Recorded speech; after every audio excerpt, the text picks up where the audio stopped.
Hello everyone, this is Aftab and welcome to great programming. तो आज की इस वीडियो के अंदर हम बात करने वाले हैं सीएस के लेवल प्रो की।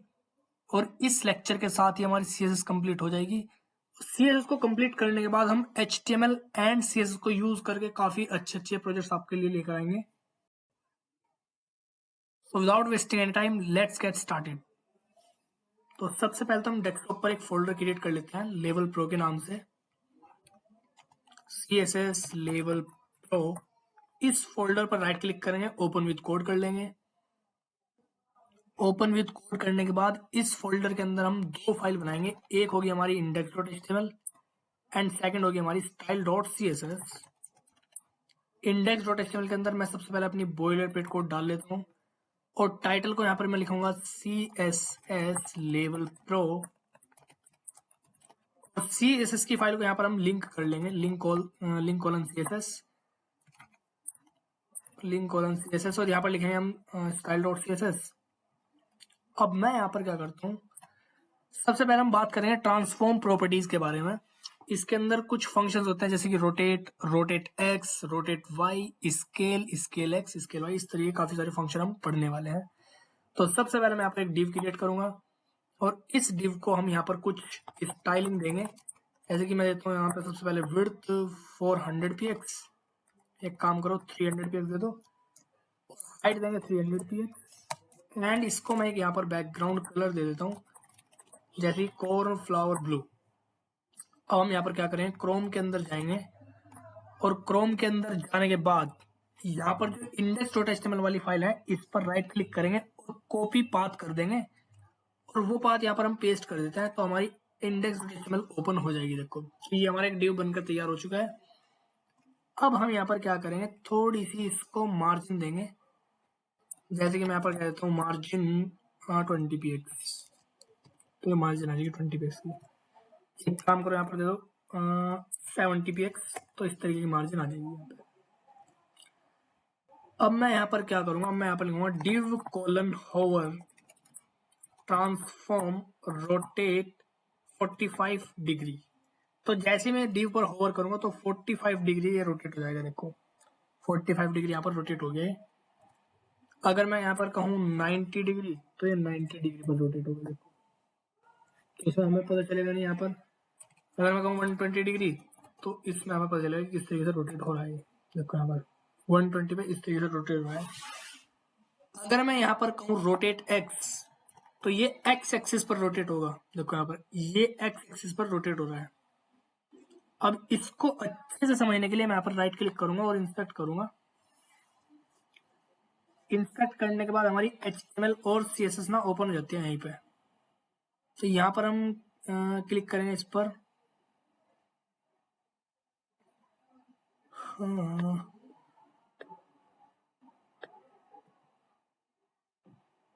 तो यहाँ पर लिखूंगा मैं ट्रांसफॉर्म रोटेट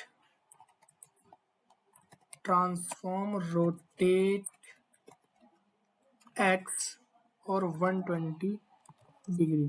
तो यहाँ पर देखो, अब मैं यहाँ पर जाऊंगा और यहाँ पर जो कीबोर्ड के अंदर ना अप एरो होती है उसको बढ़ाऊंगा तो देखो ये एक्स एक्सिस पर रोटेट हो रहा है।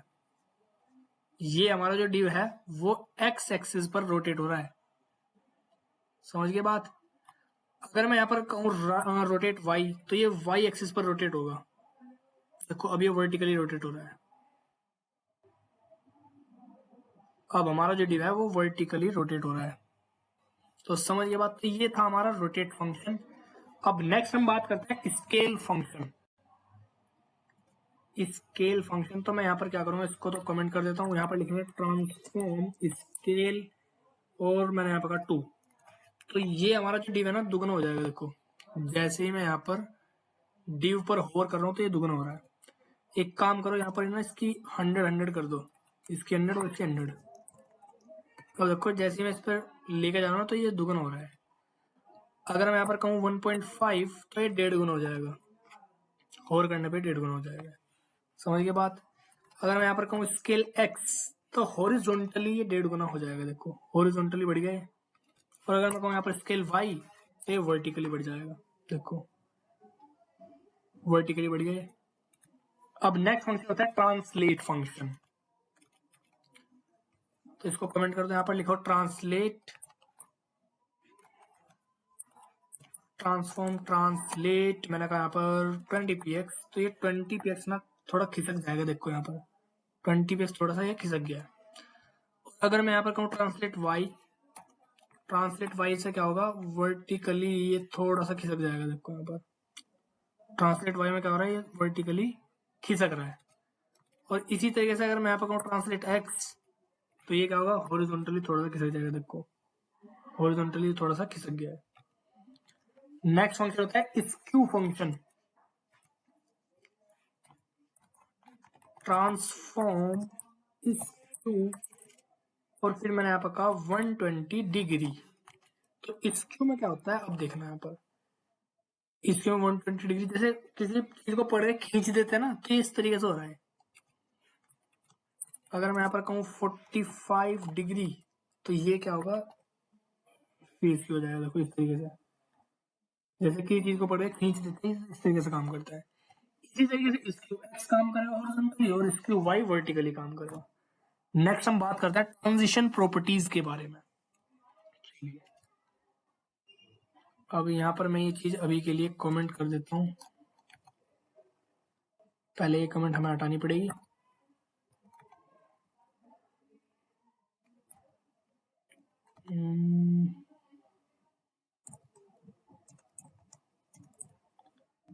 अब इसको हम कर देते हैं कमेंट। अब ये हमारा डिव कुछ इस तरीके दिख रहा है, और यहाँ पर जो हमने मार्जिन दे रखे है ना, उसको भी मैं यहाँ पर हटा देता हूँ अभी के लिए, या हटाओ मत, कमेंट कर दो इसको इस तरीके से। अब मैं यहाँ पर चाहता हूँ कि जैसे डिव पर मैं होवर करूँ तो इसकी विड्थ बढ़ जानी चाहिए। तो यहाँ पर हम लिखें डिव कोलन होवर विड्थ, अभी विड्थ कितनी है 100px, तो मैंने यहाँ पर कहा 300px। जैसे ही डिव पर होवर करेंगे तो 300px ना इसकी विड्थ बढ़ जाएगी, देखो यहाँ पर बढ़ गई, हाँ बढ़ रही है। लेकिन ये जो डिव की विड्थ बढ़ रही है ना, ये स्मूथली नहीं बढ़ रही है। हम चाह रहे हैं कि यहाँ पर जैसे मैं डिव पर होवर को तो स्मूथली बढ़नी चाहिए, धीरे धीरे।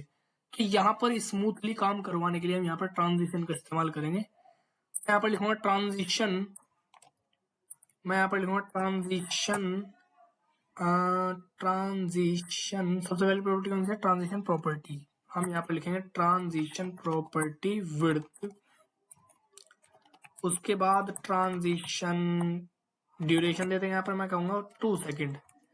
तो अब देखना यहाँ पर क्या होगा, अब ये धीरे धीरे बढ़ रहा है, 2 सेकेंड का टाइम ले रहा है बढ़ने के लिए। तो ये थी हमारी ट्रांजिशन प्रॉपर्टी जो कि स्मूथली काम करवा रही है, समझ गए बात। नेक्स्ट प्रॉपर्टी होती है transition delay function, transition delay.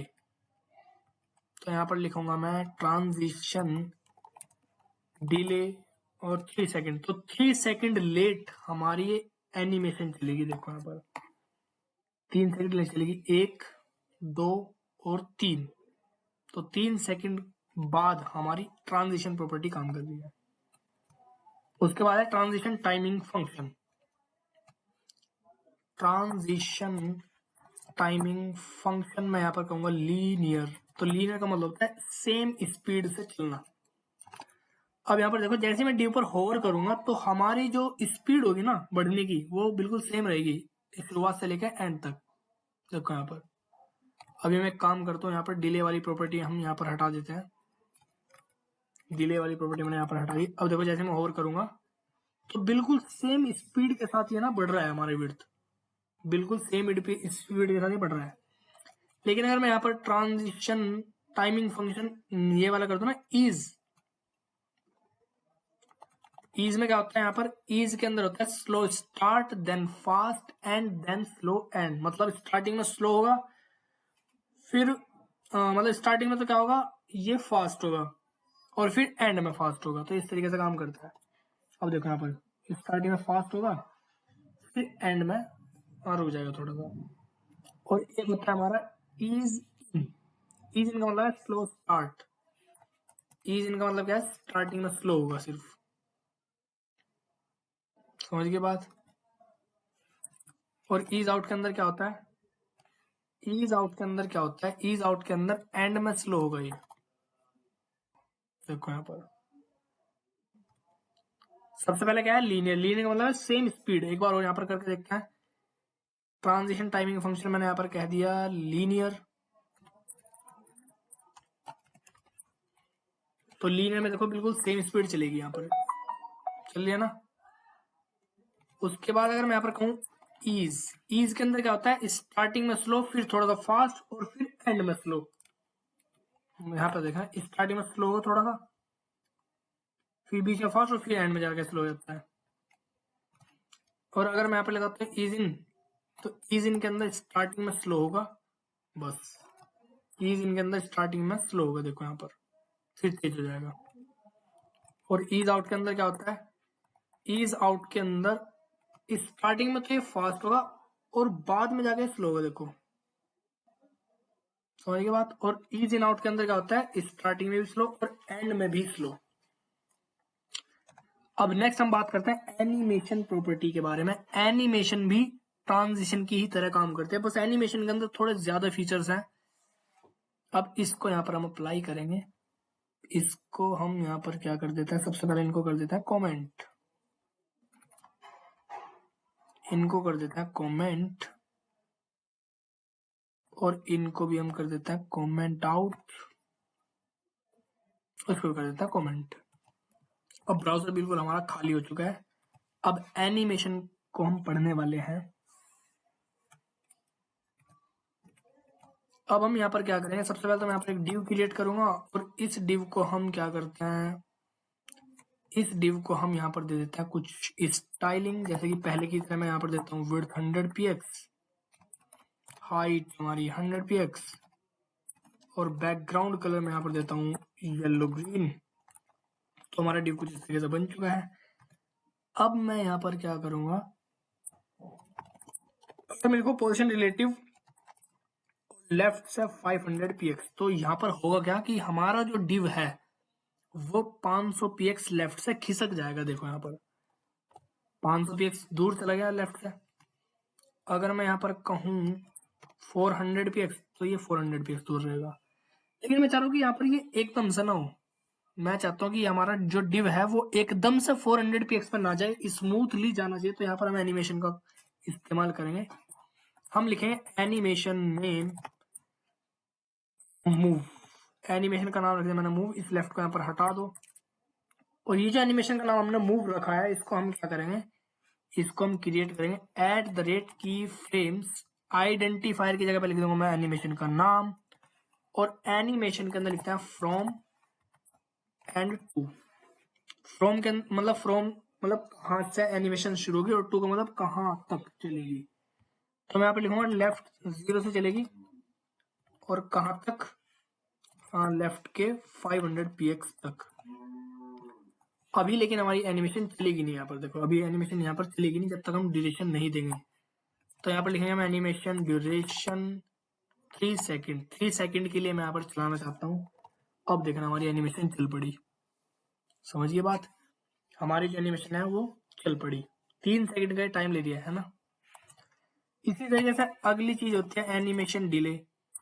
जैसे ट्रांजिशन डिले था ना, इसी तरीके से क्या है एनिमेशन डिले। हमने कहा 3 सेकेंड, तो 3 सेकेंड लेट चलेगी हमारी एनिमेशन। देखो यहाँ पर 1 2 और 3। और इसी तरीके से हमारी प्रॉपर्टी है एनिमेशन टाइमिंग फंक्शन, मैंने यहाँ पर कहा लीनियर। तो लीनियर का मतलब है सेम स्पीड, सेम स्पीड से चलेगी हमारी एनिमेशन। देखो यहाँ पर 1 2 3 बिल्कुल सेम स्पीड से चल रही है। यहाँ पर मैं क्या करता हूँ, डिले को मैं यहाँ पर हटा देता हूँ।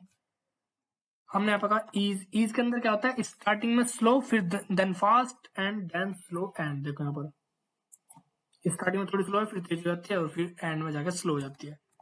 अगर मैं यहाँ पर लिखूँ ईज इन, तो स्टार्टिंग में स्लो फिर तेज एंड तक। अगर मैं यहाँ पर कहूँ ईज आउट, ईज आउट के अंदर क्या होता है पहले तेज होता है फिर एंड में जाकर स्लो हो जाता है। तो ये बिल्कुल उसी तरीके जैसे ट्रांजिशन के टाइमिंग फंक्शन था ना, इसी तरीके से एनिमेशन टाइमिंग फंक्शन होता है। चलो जी नेक्स्ट हम बात करते हैं एनिमेशन आइटरेशन काउंट के बारे में। अब यहाँ पर देखो ये जो एनिमेशन हमारी चल रही है ये सिर्फ एक ही बार चलती है। अब मैं यहाँ पर चाहता हूँ कि एनिमेशन 2 बार चले या फिर 3 बार चले या फिर चलती ही रहे। तो मैं यहाँ पर लगाऊंगा एनिमेशन आइट्रेशन काउंट, मैंने यहाँ पर 2। तो ये जो एनिमेशन है ना वो 2 बार चलेगी। अब देखो 1 बार फिर 2 बार, अब उसके बाद रुक जाएगी। ठीक है, अगर मैं यहाँ पर कहूँ एनिमेशन 3 तो 3 बार चलेगी। अगर मैं यहाँ पर कहूँ इनफाइनाइट तो ये एनिमेशन हमारी चलती ही रहेगी। देखो यहाँ पर अब ये रुकेगी नहीं। तो समझिए बात। तो एनिमेशन आइट्रेशन काउंट को हमें बताना पड़ता है कि एनिमेशन कब तक चलानी है या फिर इनफाइनाइट चलानी है, तो वो यहाँ पर हम नंबर दे देते हैं। अब ये देखो जो एनिमेशन चल रही है ना, एनिमेशन हमारा लेफ्ट 0 से चला और 500 पिक्स पर जाकर रुक गया और उसके बाद फिर वहां से गायब होकर दोबारा चलता है। जैसे मैं रिफ्रेश करूंगा तो एनिमेशन 0 से शुरू हुई और 500 पिक्स पर जाकर खत्म हो गया और यहाँ से एलिमेंट ना गायब हो जाता है। देखो फिर वहां से चलता है। तो मैं चाहता हूँ कि एनिमेशन जो चली है ना हमारी यहीं से टकरा के वापस होना चाहिए। तो उसके लिए यहाँ पर हम एनिमेशन डायरेक्शन का इस्तेमाल करेंगे और यहाँ पर कहेंगे ऑल्टरनेट। तो देखो एनिमेशन ना वहीं से ही टकरा के वापस होगी। देखो अब हमारा जो एलिमेंट है यहाँ से वापस चल रहा है फिर ऐसे चल रहा है। अगर मैं यहाँ पर कहूँ एनिमेशन डायरेक्शन रिवर्स तो ये ना 500 से 0 की तरफ चलेगी। देखो 500 से 0 की तरफ चल रही है अभी। अब यहाँ पर गायब हो जा रही है, 0 पे भी जाकर गायब हो जा रही है फिर दोबारा चल रही है। तो यहाँ पर ऑल्टरनेट अगर मैं रिवर्स लगा दूं, ऑल्टरनेट रिवर्स में चलती रही अभी 500 से 0 px पे और 0 px से 500 पे, 500 से 0 px पे और 0 px से 500 पे, ऐसे ही ये एनिमेशन चलती ही रहेगी। तो ये थी हमारी एनिमेशन प्रॉपर्टी। ये इसका शॉर्ट हैंड है। एनिमेशन लिखो, फिर एनिमेशन का नाम लिखो, उसके बाद एनिमेशन ड्यूरेशन, फिर उसके बाद एनिमेशन टाइमिंग फंक्शन, फिर उसके बाद animation delay, then animation iteration count and then animation direction. ये शॉर्ट हैंड है तो इसको आप अप्लाई करके देख सकते हो। नेक्स्ट हम बात करते हैं प्रैक्टिस सेट 7 के बारे में। क्वेश्चन ये कह रहा है कि create a simple loader using CSS। हमें एक सिंपल लोडर क्रिएट करना है CSS के द्वारा। इसके अंदर 3 स्टेप है। Create a div with circular shape and A thick border from one and, top या फिर बॉटम या फिर लेफ्ट या फिर राइट। मतलब सबसे पहले हमें एक डिव क्रिएट करना है जिसकी शेप हमारी सर्कुलर होगी और उस पर हमें क्या करना है, किसी भी एंड से एक बॉर्डर देना है। या तो टॉप से दे दो या फिर बॉटम से दे दो या फिर लेफ्ट से या फिर राइट से। चले इतना काम करते हैं सबसे पहले। तो यहाँ पर क्या करते हैं, कमेंट कर देते, इनकी कमेंट हटा देते हैं और बाकी इन पर कमेंट लगा देते हैं इस तरीके से। अब मैं यहाँ पर क्या करूंगा, एक सिंपल लोडर हम क्रिएट करेंगे। तो कमेंट डाल देता हूँ सिंपल लोडर और यहाँ पर एक डिव क्रिएट करो और यहाँ पर भी एक कमेंट डाल दो सिंपल लोडर।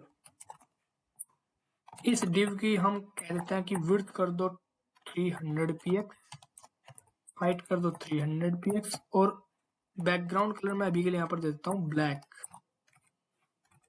तो देखो ये डिव हमारा बन चुका है। इसकी शेप हमें ना सर्कुलर करनी है। तो किसी डिव की अगर सर्कुलर शेप करनी है तो वहां पर हमें बॉर्डर रेडियस 50% लिखना होता है। तो देखो इस डिव की शेप ना सर्कुलर हो जाएगी। अब यहाँ पर हम क्या करते हैं, बैकग्राउंड कलर तो यहाँ से हटा दो, यहाँ पर लगा दो बॉर्डर और बॉर्डर में कहूंगा कि टॉप से लगा दो border top 5px solid black. तो टॉप पर यहाँ पर एक बॉर्डर आ जाएगा। देखो यहाँ पर आ गया टॉप पर बॉर्डर। 5 की जगह पे यहाँ पर अगर मैं कहूँ 10px तो कुछ इस तरीके का बॉर्डर है। अब इसको ना सेंटर में लेके आओ, इस डिव को ना सेंटर में लेके आओ। तो हम क्या करेंगे, जो ये हमारा बॉडी होता है ना, बॉडी पे लगा दो डिस्प्ले फ्लेक्स, बॉडी पे डिस्प्ले फ्लेक्स लगा दो और हॉरिजॉन्टली सेंटर बनाने के लिए justify content centre and align item centre. तो देखो सेंटर में आ चुका, लेकिन वर्टिकली ये सेंटर में नहीं आया क्योंकि डिव इस बॉडी की कुछ हाइट नहीं है। तो बॉडी की हाइट कर दो 100 VH, व्यू पोर्ट हाइट। ये मैंने सब कुछ बता रखा है आपको। तो देखो वर्टिकली सेंटर में आ चुका है। अब हमें क्या करना है, बस इस डिव को ना घुमाना है, हमें इस लोडर को चलाना है हमें। To make it spin, create an animation which transforms it from 0 degree to 360 degree. मतलब हमें क्या करना है, इस div को एक तरीके से रोटेट करना है 0 डिग्री से लेके 360 डिग्री तक। तो यहाँ पर हमें क्या करना पड़ेगा, एक एनिमेशन बनानी पड़ेगी। यहाँ पर मैं लिखूंगा animation name loader, animation name loader. यहाँ पर ये एनिमेशन हम क्रिएट करेंगे, एनिमेशन ये क्रिएट करेंगे @keyframes लोडर। यहाँ पर लिखेंगे फ्रॉम और यहाँ पर लिखेंगे टू। अभी ये एनिमेशन नहीं चलेगी क्योंकि अभी हमने इस तरीके का कुछ काम नहीं किया। अब किसी अगर हमें डिव को रोटेट करना है तो उसके लिए ट्रांसफॉर्म प्रॉपर्टी पढ़ी ना ये हमने, तो यहाँ पर लिखेंगे ट्रांसफॉर्म रोटेट 0 डिग्री और फिर 2 के अंदर लिखेंगे ट्रांसफॉर्म रोटेट 360 डिग्री। तो ये एनिमेशन अभी भी नहीं चलेगी क्योंकि हमने ट्रांजिशन की ड्यूरेशन नहीं दी। जो हमने यहाँ पर एनिमेशन लगाई है ना, उसकी ड्यूरेशन जब तक हम नहीं देंगे तब तक हमारी एनिमेशन नहीं चलेगी। तो मैं यहाँ पर कहूँगा 3 सेकेंड। तो देखो हमारी जो लोडर है वो चल पड़ा है। जैसे मैं रिफ्रेश करूंगा तो लोडर हमारा चल पड़ा, लेकिन ये ना सिर्फ एक ही बार चल रहा है। तो तीसरा स्टेप क्या कर रहा है, add the animation property to the loader with infinite duration. मतलब हमें एनिमेशन की जो आइट्रेशन काउंट है उसको इनफाइनाइट करना पड़ेगा। Animation iteration count infinite. तो अब ये जो लोडर है ना वो चलता ही रहेगा। जैसे मैं रिफ्रेश करूंगा तो देखो अब ये ना चलता ही रहेगा। समझिए बात। तो ये था हमारा एक लोडर। चलिए अब नेक्स्ट हम बात करते हैं फिल्टर्स के बारे में। सीएसएस के अंदर कुछ फिल्टर्स होते हैं जो कि हम इमेज पर अप्लाई कर सकते हैं। जैसे स्नैपचैट के फिल्टर होते हैं, इंस्टाग्राम के फिल्टर्स होते हैं, इसी तरीके से सीएसएस के फिल्टर भी होते हैं। तो चलो इन सबको तो कमेंट कर दो। और यहाँ पर हम क्या करेंगे, एक इमेज लगाएंगे। और इमेज मैं कहीं से लेकर आता हूँ, देखता हूँ कहीं इमेज कोई पड़ी है क्या।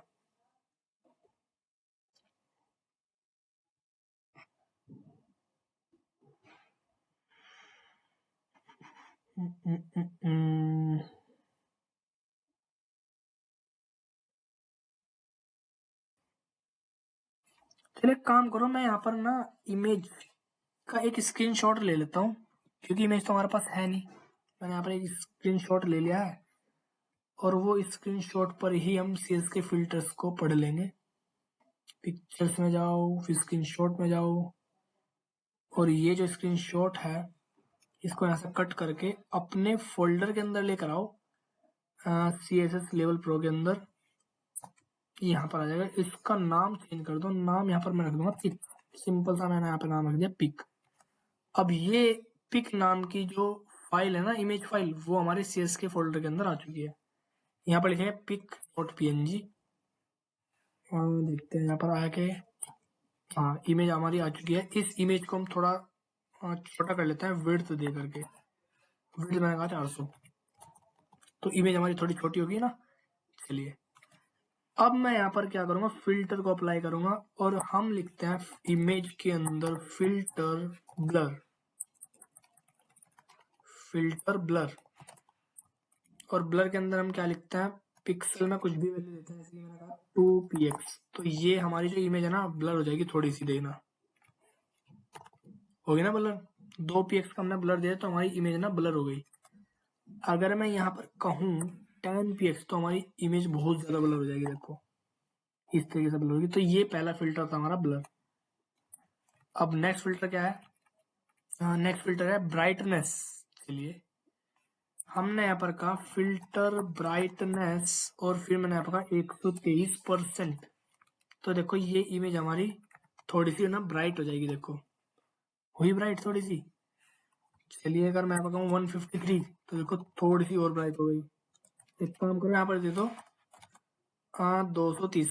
अब आपको नजर आएगा, देखो थोड़ी सी ना ब्राइट होती जा रही है। अगला फिल्टर है हमारा कॉन्ट्रास्ट। फिर मैंने यहाँ पर कहा फिल्टर कॉन्ट्रास्ट और 203%। तो कॉन्ट्रास्ट में कुछ इस तरीके से काम होता है, कलर थोड़ा चेंज हो गया अगर मैं यहाँ पर कहूँ 503% तो इस तरीके से हो जाएगी ये इमेज ना हमारी काफी अच्छी नहीं है। बाकी आपको कॉन्ट्रास्ट का पता चलता है कि इसने किया क्या है। चलिए मैंने यहाँ पर लिखा फिल्टर ग्रे स्केल और यहाँ पे मैंने कह दिया 120 px। तो हमारी जो इमेज है ना देखो ग्रे कलर में हो जाएगी। ग्रे स्केल में क्या होता है, परसेंट में देनी होती है वैल्यू। अगर मैं कहूँ यहाँ पे 120% तो देखो ये थोड़ी ना ग्रे टाइप में हो जाएगी। जैसे पुराने जमाने के मूवी में ना क्या होता था कि ग्रे टाइप की कलर मूवी होती थी, तो उस तरीके का काम करती है। ये इमेज हमारी काफी सही नहीं है तो इसलिए ग्रे स्केल का पता नहीं चल रहा। बाकी आपको अच्छी लेके वहां पर ग्रे स्केल को इस्तेमाल करना तो आपको पता चलेगा कि क्या किया है यहाँ पर।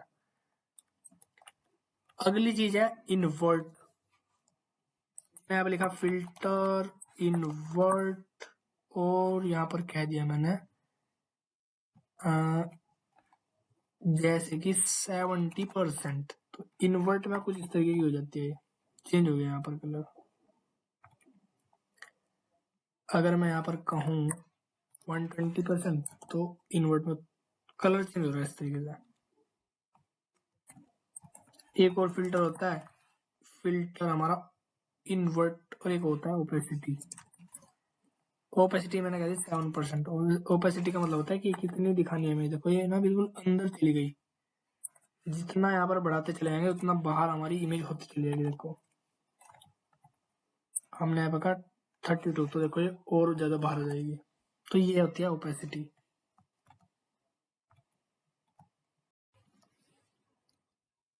तो इस लेक्चर के साथ हमने अपनी CSS की सीरीज को कंप्लीट कर लिया है। So we will meet next time.